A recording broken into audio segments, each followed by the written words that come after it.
Israël affirme que son armée a tué le porte-parole du Hamas, Abu Obeida, lors d'une frappe sur Gaza. Le ministre israélien de la Défense, Israël Katz, a publié un message en ligne annonçant l'élimination d'Abu Obeida, alors que l'armée de défense d'Israël promettait de continuer à cibler les dirigeants du Hamas. À Gaza, 88 personnes ont été tuées et 421 d'autres blessées au cours de 24 dernières heures.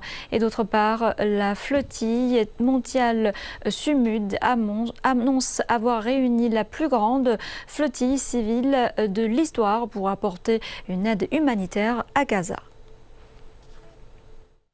Conscience, c'est le nom d'un des navires ayant quitté le port de Barcelone dimanche. Les organisateurs affirment que la flottille mondiale Sumud a pour objectif de briser le siège illégal de Gaza.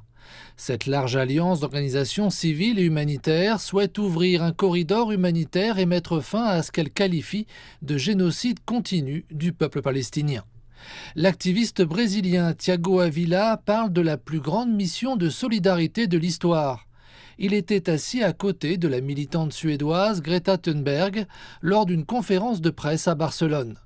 C'est la deuxième tentative de la jeune militante de se rendre à Gaza cette année.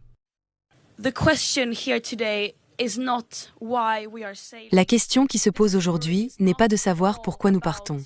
L'histoire ne concerne pas du tout la mission que nous sommes sur le point d'entreprendre. L'histoire ici concerne la Palestine. L'histoire ici concerne la manière dont les gens sont délibérément privés des moyens les plus élémentaires pour survivre. L'acteur irlandais de Game of Thrones, Liam Cunningham, a retenu ses larmes en diffusant sur son téléphone l'enregistrement du chant d'une enfant palestinienne nommée Fatima. Un enregistrement réalisé quelques jours avant qu'elle ne soit tuée par les forces israéliennes. Le fait que vous soyez ici et que la flottille ait lieu indique que le monde n'est pas capable de faire respecter le droit international et le droit humanitaire. C'est une période honteuse, vraiment honteuse, de l'histoire de notre monde. Le Conscience avait déjà fait la une des journaux internationaux au printemps dernier. Il avait alors été attaqué par un drone au large des côtes de Malte le 2 mai. Les dégâts causés par cette attaque étaient encore visibles dimanche. 2 autres navires de la flottille de la Liberté avaient déjà été interceptés par l'armée de défense d'Israël avant d'atteindre Gaza en juin et en juillet. Aujourd'hui, espérant atteindre Gaza, la plus grande flottille jamais constituée a pris la mer pour tenter à nouveau sa chance.